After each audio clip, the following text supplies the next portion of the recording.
Racism is not my problem, it's white people's problem. The impact is on me, but the work to overcome it, that belongs to others.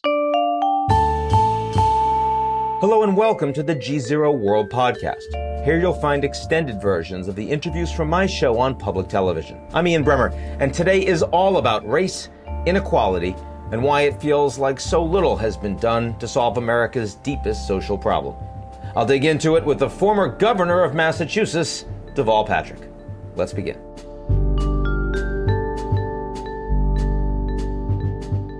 This GZERO World podcast is brought to you by Walmart. Around the world, Walmart aspires to use its strengths to transform the systems on which we all rely, setting ambitious sustainability goals, supporting the communities we serve, and creating development and advancement opportunities for our 2.2 million associates. Learn more at corporate.walmart.com/global responsibility.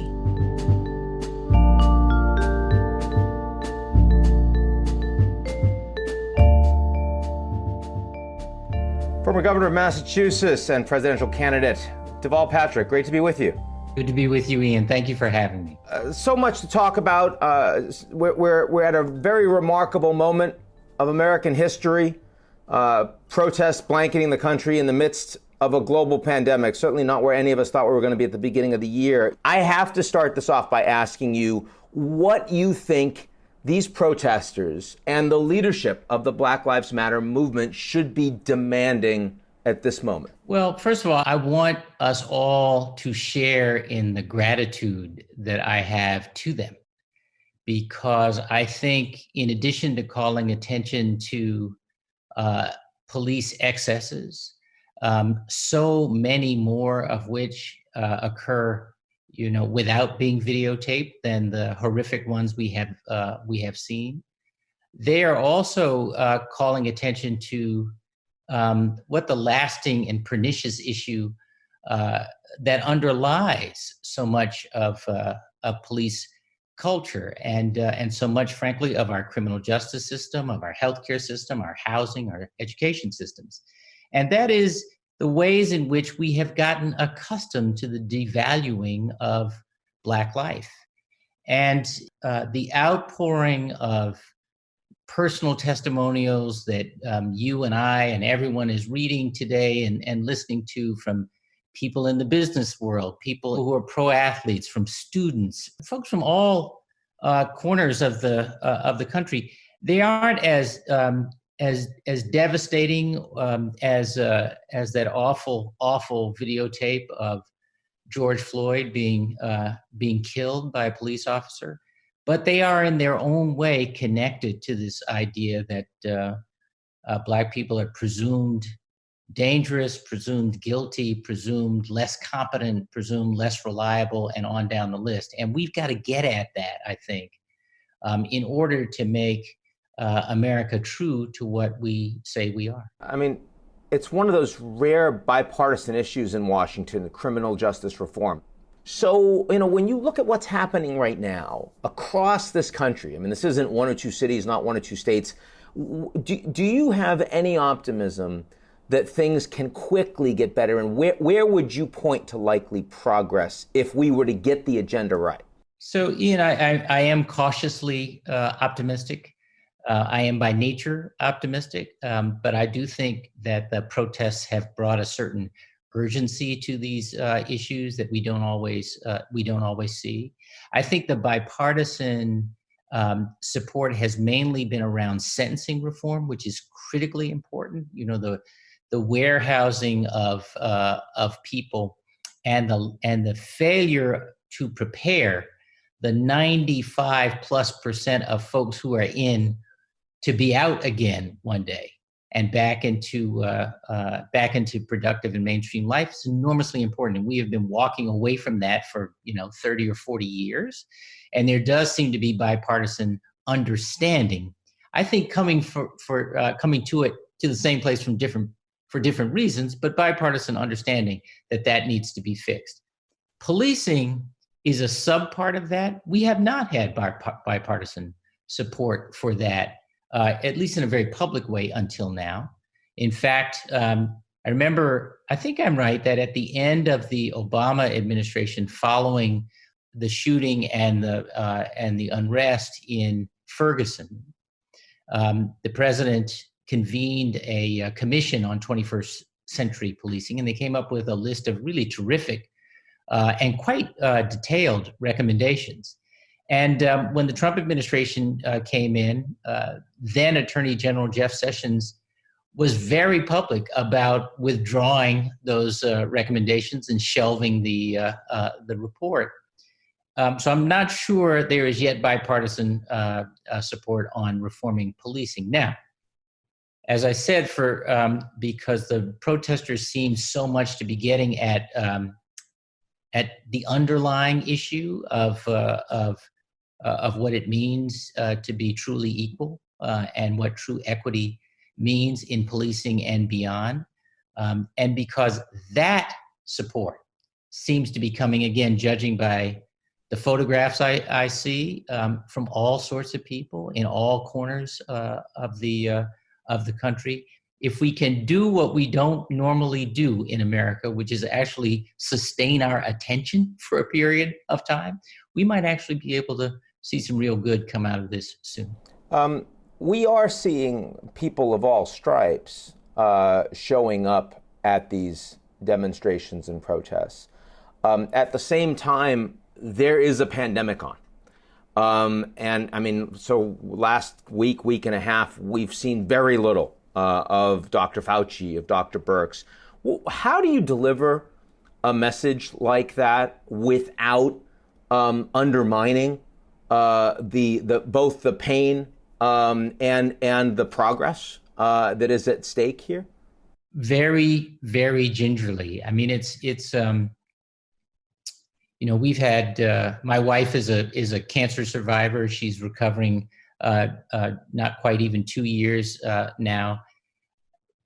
I have felt like I wanted to be present and witnessing protests personally.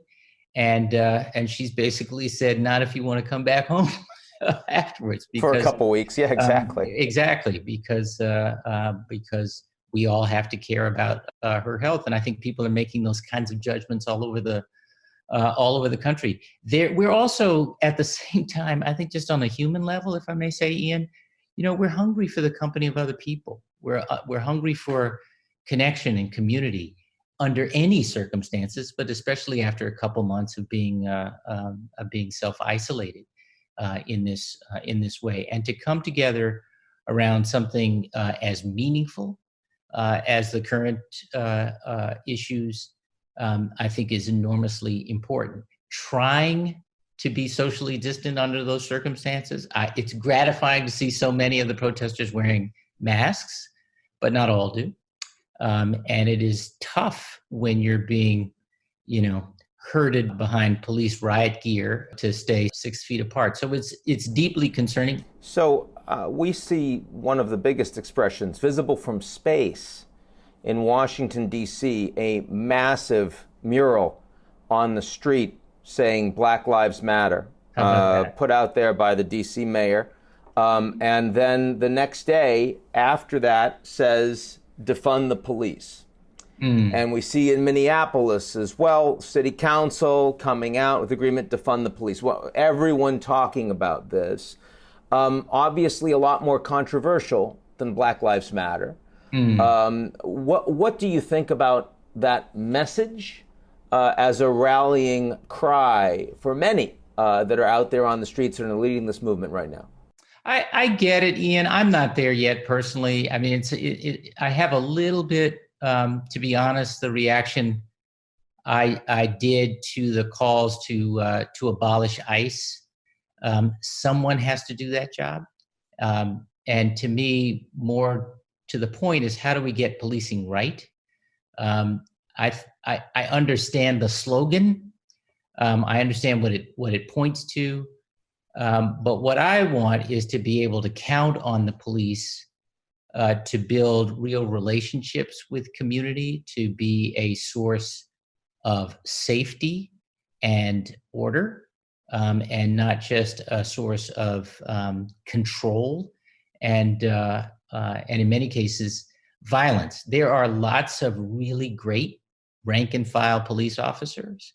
And I think it is meaningful that so much of law enforcement leadership has spoken up in support of the protesters and in support of the points that they're making. I thought that the image of the chief, I think it was in Denver, joining arms with the leaders of the march there in the early days and walking with them, or the scenes we've seen of officers kneeling in solidarity, even if they don't agree with all of it, as a demonstration of how you de-escalate. It's enormously powerful and important. So I want us to have. I want us to be able to rely on responsible and modern policing that emphasizes restorative justice and de-escalation and community building. But I take the point that there are reasons behind the desperation people feel in lots of American communities.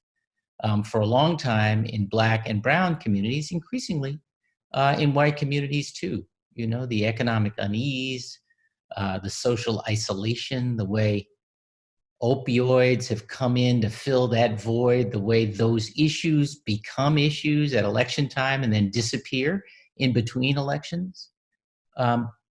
You know, those are experiences, as I say, Black communities have had and felt for generations, but now many, many more communities are feeling that. And until we get at that and invest in the kinds of responses that alleviate and ultimately eliminate those kinds of anxieties and stresses and trauma, then it will not be enough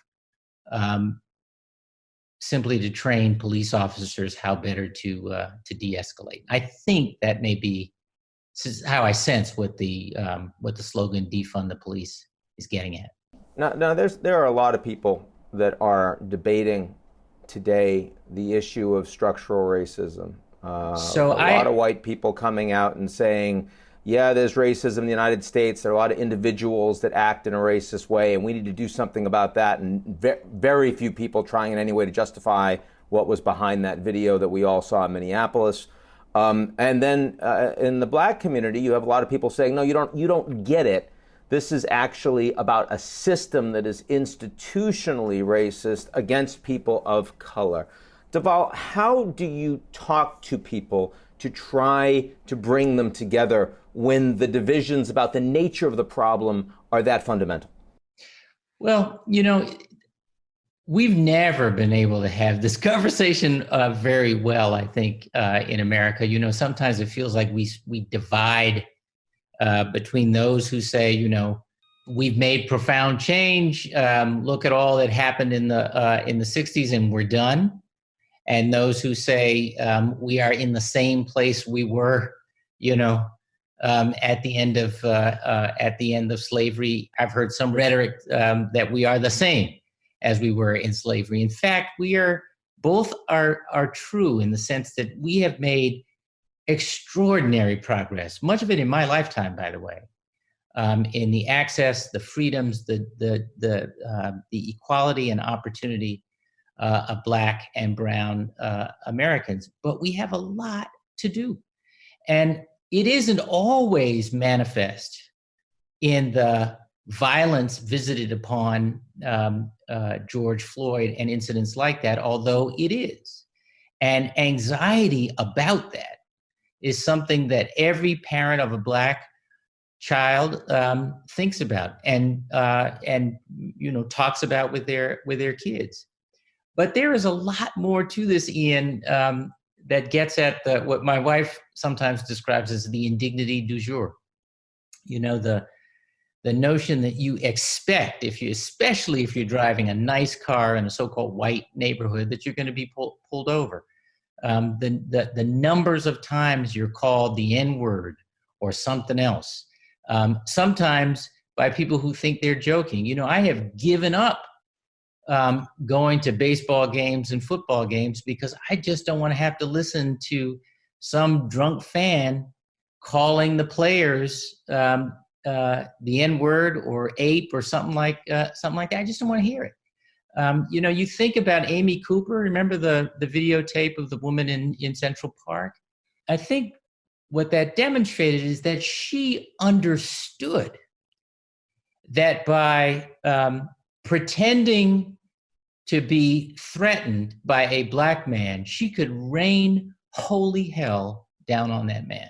And when you think about the fact that and I don't mean to pick on her, but what happens when she's looking at resumes in that firm she used to work for? And what does it mean when she says, you know what, I just have a feeling this one, there's no fit here for this one. This one's not really qualified. That there's been this whole outpouring of personal testimonials from Black business leaders and Black pro athletes and Black students and others. I mean, I remember being stopped by a state trooper while sitting in the passenger seat of a Black SUV with a Black driver when I was governor of the Commonwealth of Massachusetts. Now, the driver happened to be a plainclothes state policeman.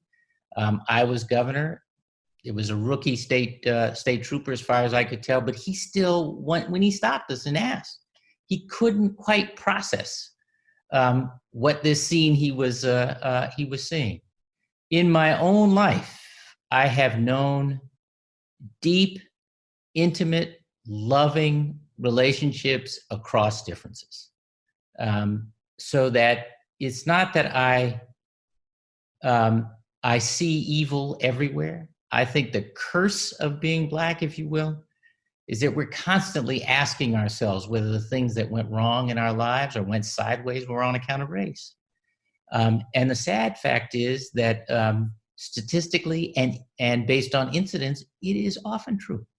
And so we've got to get at that, and we've got to enable others. We have to enable our white brothers and sisters to have those kinds of conversations and endure them and get comfortable with them and ultimately overcome them. I'm sure a lot of our viewers right now are looking at this and saying they can't even compute it. Like, how is it possible that someone of your status, your success, would feel that way? And I think that's what we're trying to get through. And I'm just wondering, I mean, how much of that is front of mind for you just every day? I had forgotten that story until the white staffer who was remained close to me reminded me that he was sitting in the back seat when that happened.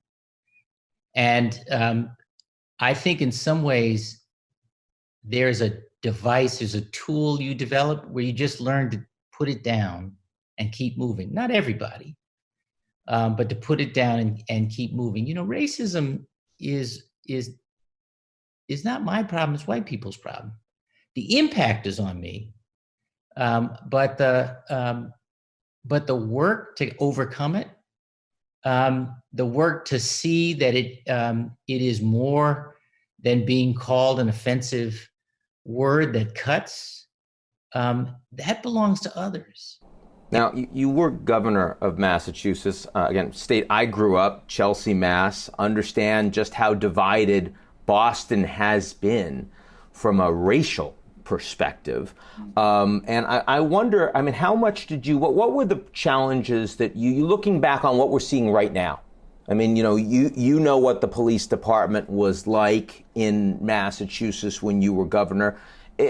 What more should you have done with the lessons that you've now learned, with the militarization of the police, the low bar for the use of deadly force, and all of the problems that we're seeing emerge now? So again, I grew up in Chicago on the South Side, but I've lived in Massachusetts off and on for the last 40, 45 years. And Massachusetts has grown just as I have grown. One of the reasons, and the reason most often cited for why I was a long shot candidate for governor, my very first race for anything, was that I was, I had no name recognition.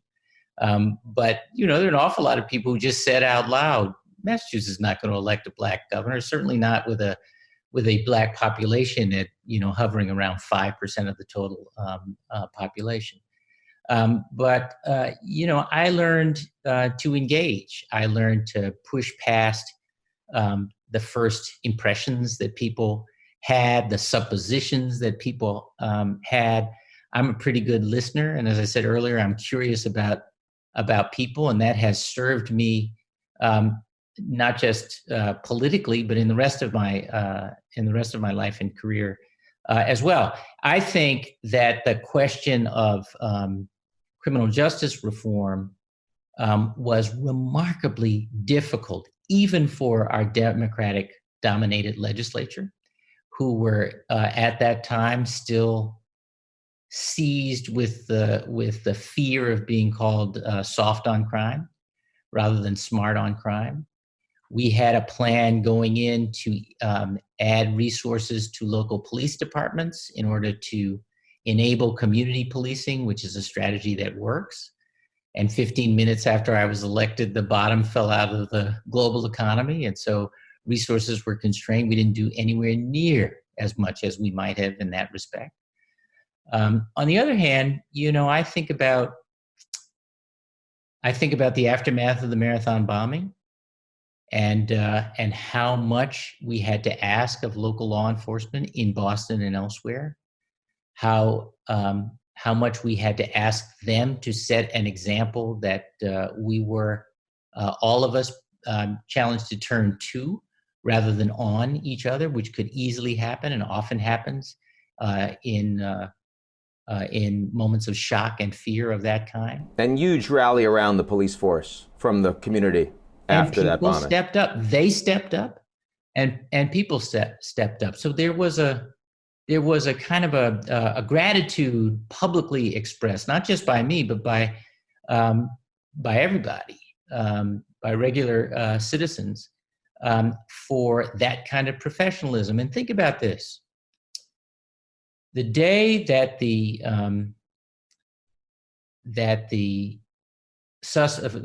surviving suspect was apprehended, that Friday, we had a couple hundred highly agitated law enforcement officers from multiple jurisdictions all across the state, federal, armed to the gills.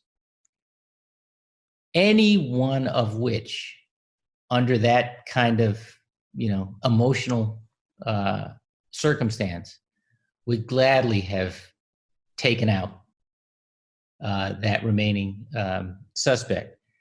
But when he finally was extracted from the boat and put on a gurney and wheeled past all of these law enforcement officers, one of the troopers in my protective unit was out there with his long gun.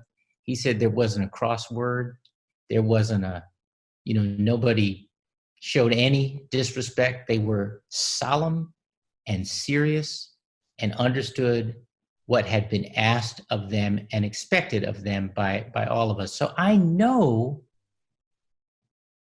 our officers have it in them, but there is a culture of excess, of militarism, as you said, that we have to break in order to enable the best of what they have, and then we have to cull out the ones who just can't be taught. I haven't brought up the president's name once so far in this interview, but I have to.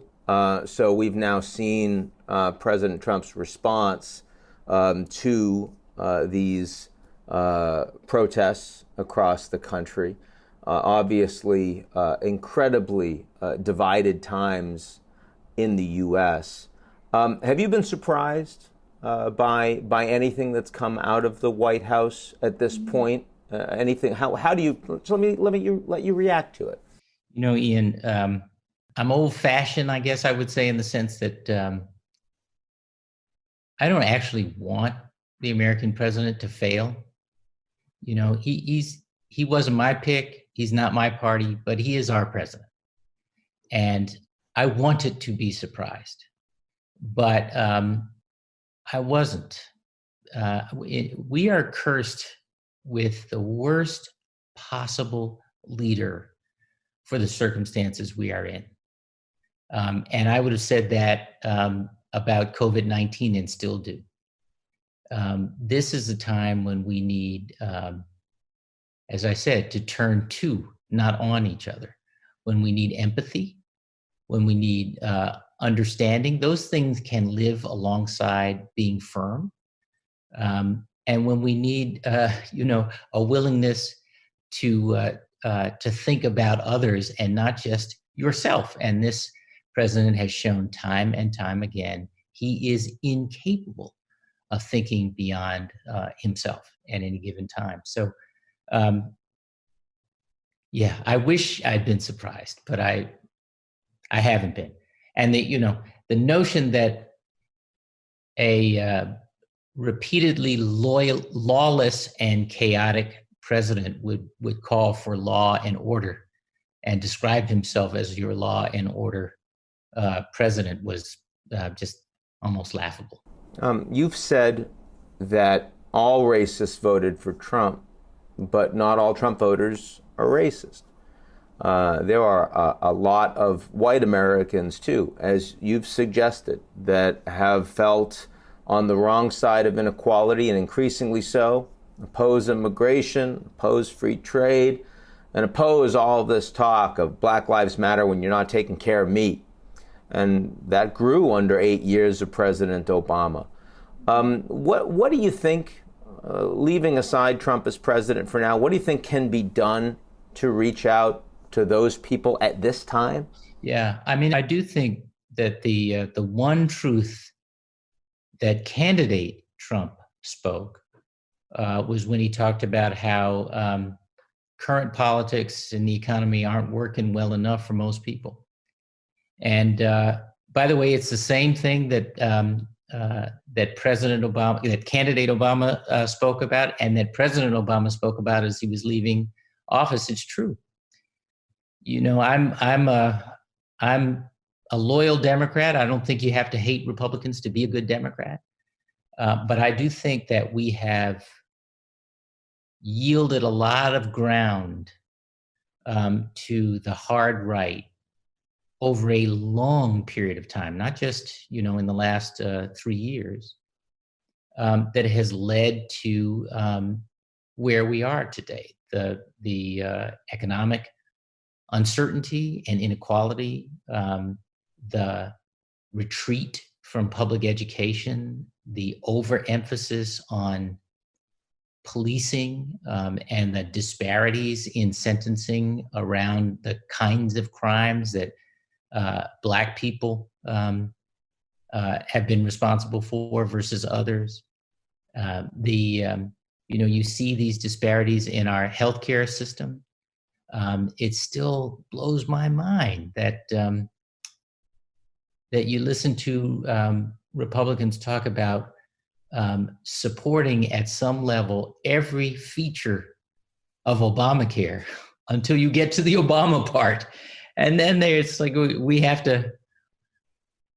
to destroy this and upend people's lives because we can't permit the other side to have this political win. And so I feel like in many ways, the experience of white Americans in cities, in rural communities, in so-called red states, I hate that term, and in blue states, is becoming more and more like what Black Americans have experienced for generations. You didn't seem to have as much of a problem when you said blue states, though. Just want to let you know. No, in blue states, I hate that nomenclature. That's all I'm saying. That's fine. And so, to me, that feels like a tremendous. It feels like a tremendous opportunity. It feels like an opportunity for real unity, not by just sharing common grievances, but that the solutions that we need, in so many ways, are to enable the American dream for everybody, everywhere. Now, after you pulled out of your presidential bid, you launched a PAC to support Joe Biden, 77 years old, white guy, supported the 90s crime bill, and has made a lot of missteps, gaffes, when it comes to talking about race. I'm sure you've got your talking points down, but just give me like a little informal bit so about like why you think he's the right guy. No, it's fair. It's a fair point. First of all, just to be clear, Together Fund is not just about the Biden campaign. In fact, it's not even just about this election cycle.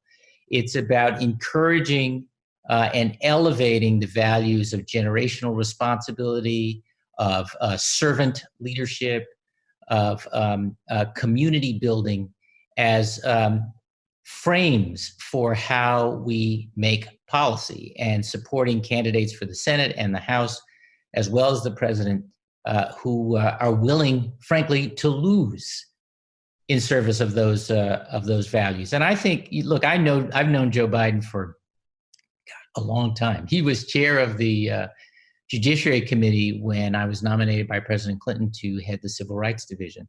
And I first met him then, and we've interacted a lot since then. We worked closely on the stimulus bill and the stimulus expenditures when I was in office. And I know him to be a deeply empathetic person. I agree. He can be, you mentioned the gaffes, he can be clumsy in his public speaking and so forth. I see that. Everybody sees that. So can I. And so are other regular people. And I think he's always been growing. He's always been evolving. I love community policing as a strategy. Might be the one great thing to come from the crime bill in 1994, but there's a lot about that crime bill that may have seemed politically smart then, but that has been responsible for an awful lot of damage, direct or indirect, by setting a model that a lot of states followed around minimum mandatory sentencing. And I think he himself has said publicly, I know he has personally, that it's time to fix that. Now, having said that, I think it's incumbent on all of us to push him and to push our party to be bold, because that's what the moment demands. You know, it's one thing to campaign, Ian, with your supporters and for their support and so on. But once you get the job, you have to govern for everybody. The people who voted for you, the folks who didn't, the folks who just stayed home, sadly. And we haven't seen that in the last little while, but it is what we need going forward. And I think we have to demand that we break this old pattern of, expecting the worst from Republicans and the minimum from Democrats, but asking for a bold, unifying agenda that is enabling of people, again, in ways that this last little while hasn't been. Deval Patrick, thank you so much. It's great to be with you. Good to be with you, Ian. Thank you. That's it for today's edition of the GZERO World podcast. Like what you've heard? I hope so. Come check us out at gzeromedia.com and sign up for our newsletter, Signal. This GZERO World podcast is brought to you by Walmart. Around the world, Walmart aspires to use its strengths to transform the systems on which we all rely, setting ambitious sustainability goals, supporting the communities we serve, and creating development and advancement opportunities for our 2.2 million associates. Learn more at corporate.walmart.com/global responsibility.